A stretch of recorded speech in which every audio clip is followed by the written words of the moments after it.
If betrayal had a sound, it was the quiet crunch of gravel beneath Ryan Blake's polished boots as he stepped away from where I stood on the edge of everything we'd built together. The wind bit at my face, carrying the scent of pine and the distant echo of our team, laughing somewhere down the mountain trail. It should have been a perfect evening, a private hike at sunset during Nuretek's company retreat, the kind of moment where most couples would be celebrating success, dreaming of the future. But not us, not me, not after what Ryan had just whispered in my ear. You were never part of the plan, Elena. You were just useful. I didn't understand at first. I blinked at him, searching his face for some hint of a joke, a smirk, anything to tell me I'd misheard. But Ryan's signature grin, the one that had charmed investors and disarmed competitors, wasn't there. His expression was cold, calculated. My heart pounded, confusion turning to dread. What are you talking about? My voice cracked the words barely audible over the breeze. He sighed, almost like he pitied me. You really thought we were in this together, that Nuretek was ours? He shook his head slowly. Elena, you were brilliant, I'll give you that. But brilliance without ambition is just wasted potential. I couldn't let you hold me back.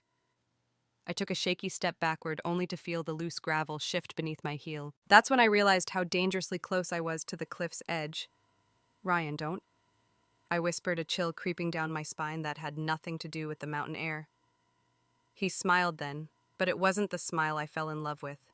It was the smile of a man who had already decided my fate.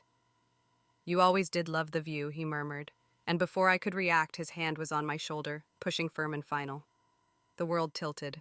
The ground disappeared. I didn't scream. There wasn't time. Just the rush of wind in my ears and the blur of jagged rocks as I plummeted into darkness. I don't know how long I was unconscious. When I finally came to, pain greeted me like an old enemy, sharp, unrelenting, everywhere at once. My left leg was twisted unnaturally and blood matted my hair. Every breath felt like knives in my chest, but I was alive. Barely above me, the cliff loomed unreachable. There was no sign of Ryan, no sound of search parties, just the eerie stillness of the forest settling in for the night. Panic clawed at my throat. He wasn't coming back. No one was. He left me for dead. I tried to move, but agony shot through my body, forcing me. Still tears blurred my vision, not from fear, but from the bitter taste of betrayal flooding my mouth. How could I have been so blind? I replayed every moment leading up to today, the late nights at the office, the whispered promises of building an empire together, the way he'd encouraged me to take fewer meetings, let him handle the investors because I was too pure for corporate games. All those little signs I'd brushed off as love were strategy, and now I was discarded. Erased. The sky darkened above me, stars beginning to pierce through the twilight.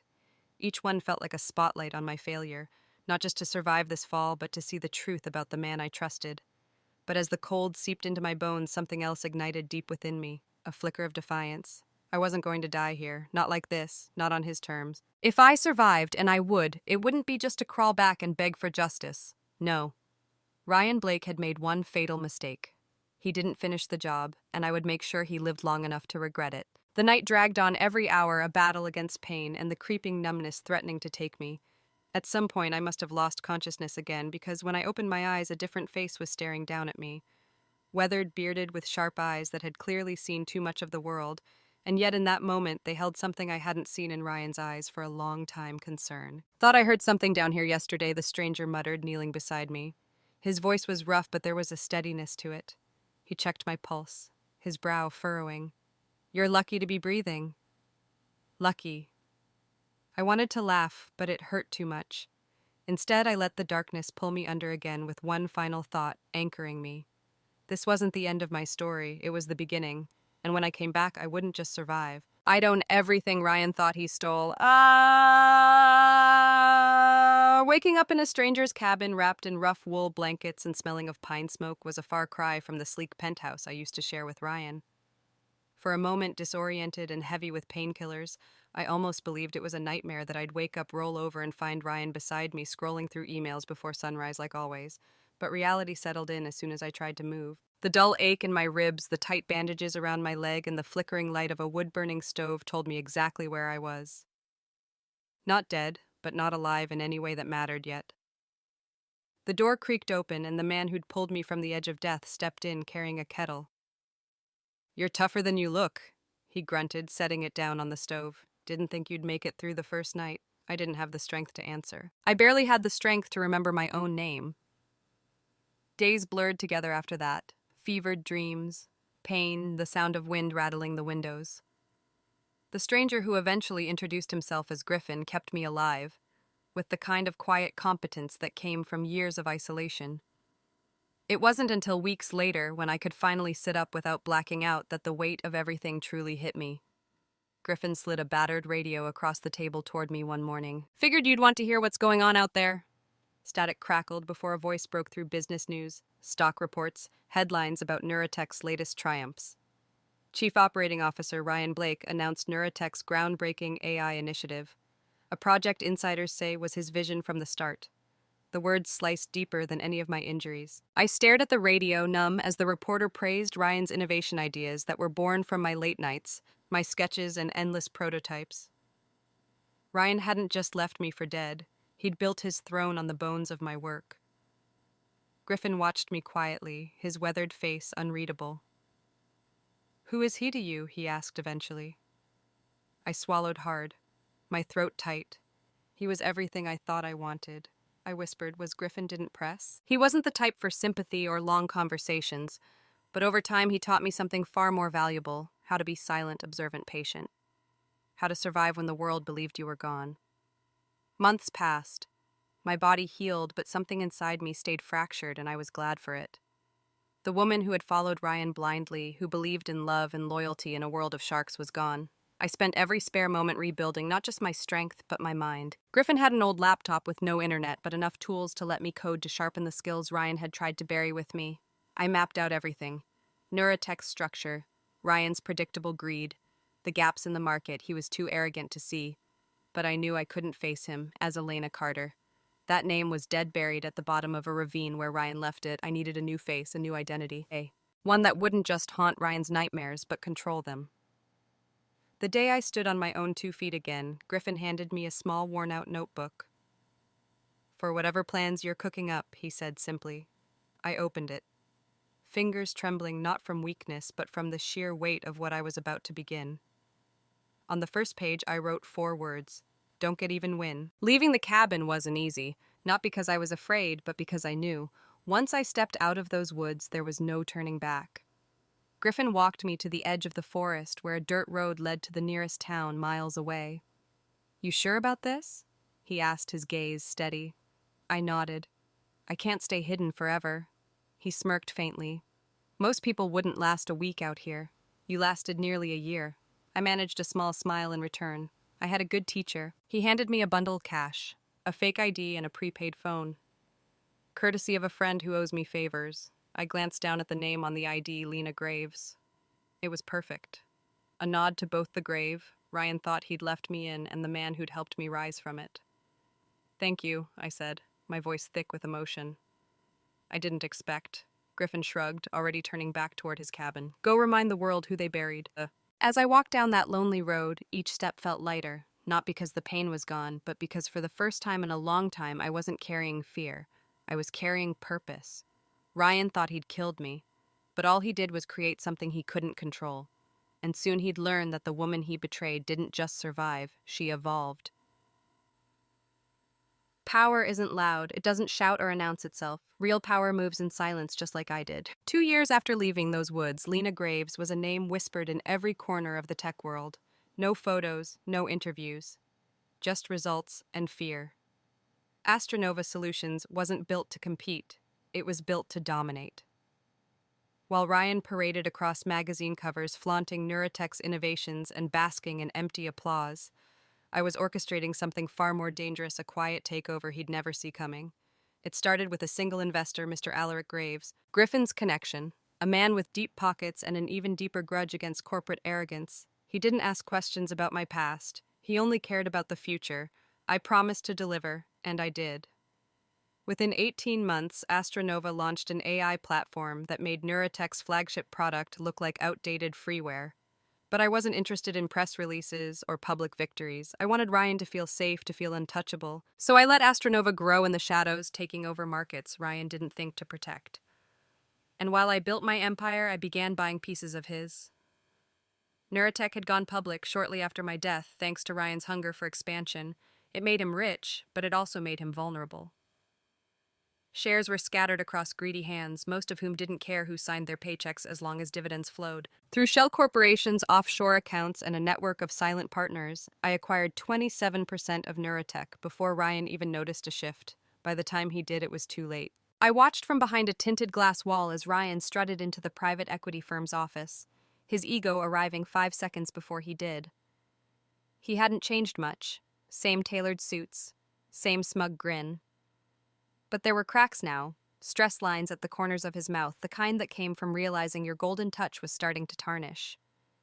Neurotech's stock had begun to wobble in recent months. Whispers of Astronova's growing influence had investors nervous, and Ryan's reckless spending wasn't helping. He was here today to secure a lifeline, a capital injection large enough to keep his sinking ship afloat. If only he knew who held the rope. From my vantage point, I could see him shaking hands with Mr. Graves, utterly clueless that the man he was thanking for saving Neurotech was merely my front. I didn't attend the meeting in person, of course. Lena Graves never appeared at these things. My lawyers and partners spoke for me, always keeping my identity at arm's length. But today I allowed myself the indulgence of watching Ryan leaned back in his chair, glancing over the contract that would give Astronova's holding company a controlling interest in Neurotech once the deal finalized. "This is generous," he remarked, eyes gleaming with greed. "You must really believe in my vision." Mr. Graves offered a thin smile. "We believe in potential, Mr. Blake." Ryan didn't catch the nuance. He was too busy imagining the headlines. I could almost hear his thoughts. Ryan Blake rescues Neurotech with bold new partnership. He signed without hesitation. With that stroke of a pen, he handed me the keys to the kingdom, and he didn't even know it. Later that evening, I sat alone in my office overlooking the city skyline. The lights below glittered like a circuit board, millions of lives running on systems built by people like me. People who understood that control wasn't taken by force. It was given to those patient enough to wait for others to trip over their own hubris. My phone buzzed. A message from Mr. Graves. "It's done. He suspects nothing." I allowed myself a rare smile, not of satisfaction, but of anticipation. Because this wasn't the end game. Not yet. Ryan still thought he was the master of his fate, still believed he could outmaneuver any threat, but soon he'd wake up in a world where every decision he made led back to me, where every success he claimed was already mine. And when the day came for us to meet face to face, when I walked into that boardroom and watched the color drain from his face, I wanted him to understand the depth of his failure, not just that I survived, but that I flourished, that I'd owned him long before he even realized he was being played. I leaned back in my chair, the city humming beneath me, and whispered to no one. Checkmate is so much sweeter when they think they're still in the game.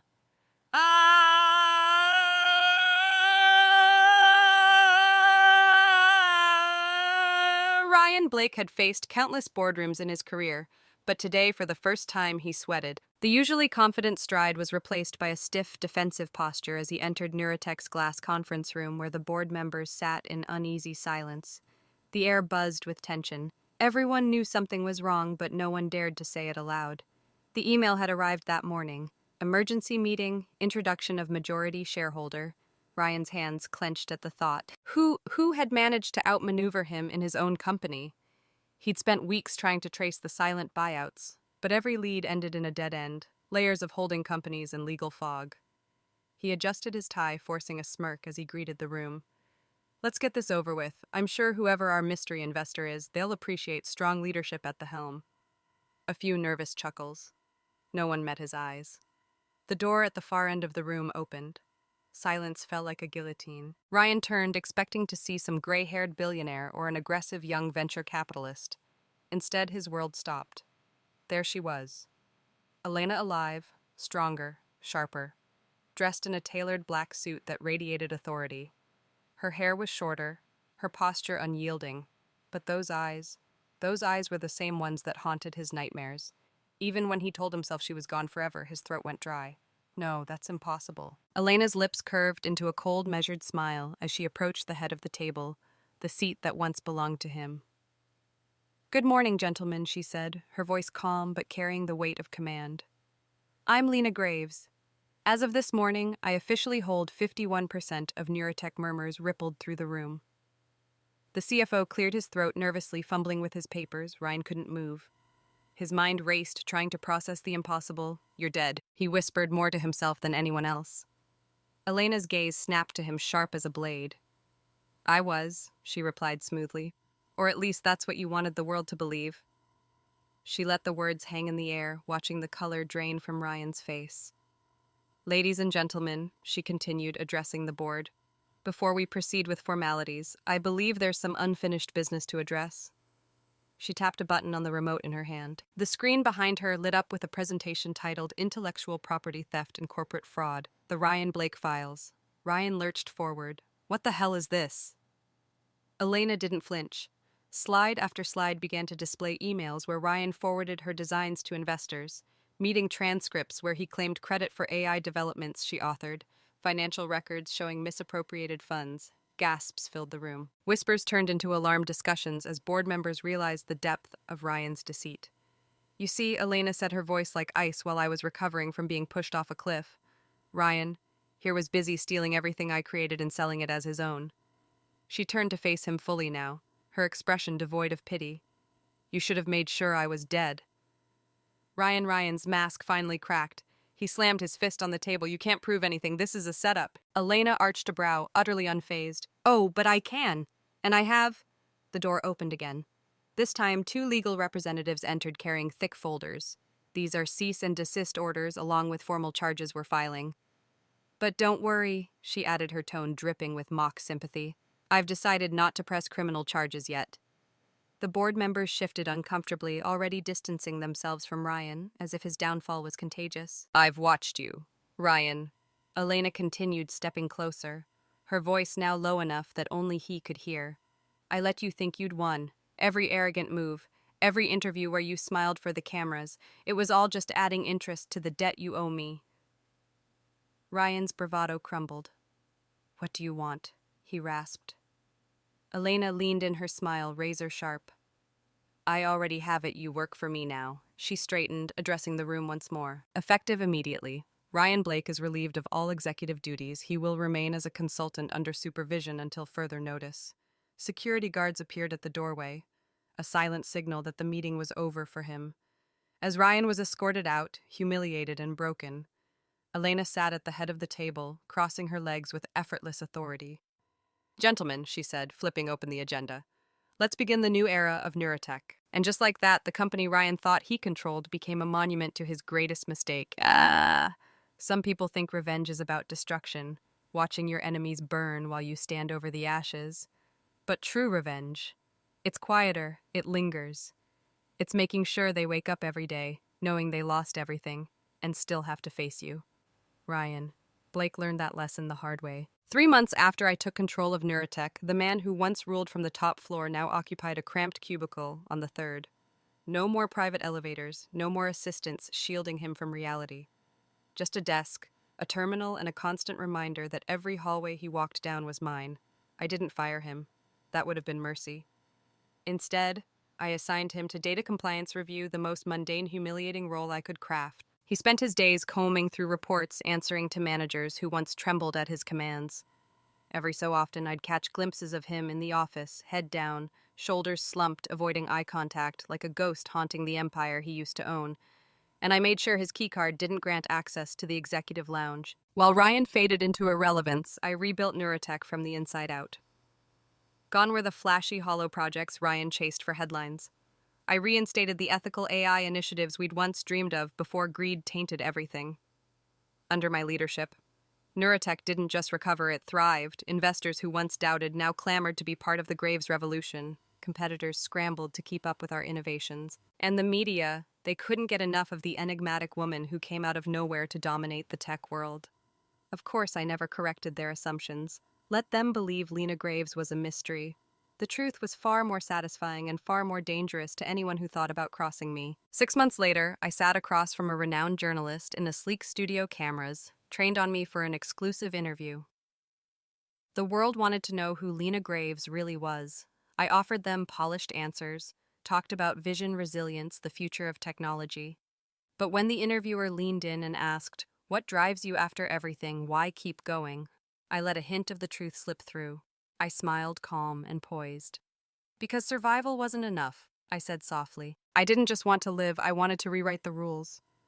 The interviewer blinked, sensing the weight behind my words but unable to grasp the full story. Good, some stories weren't meant for headlines.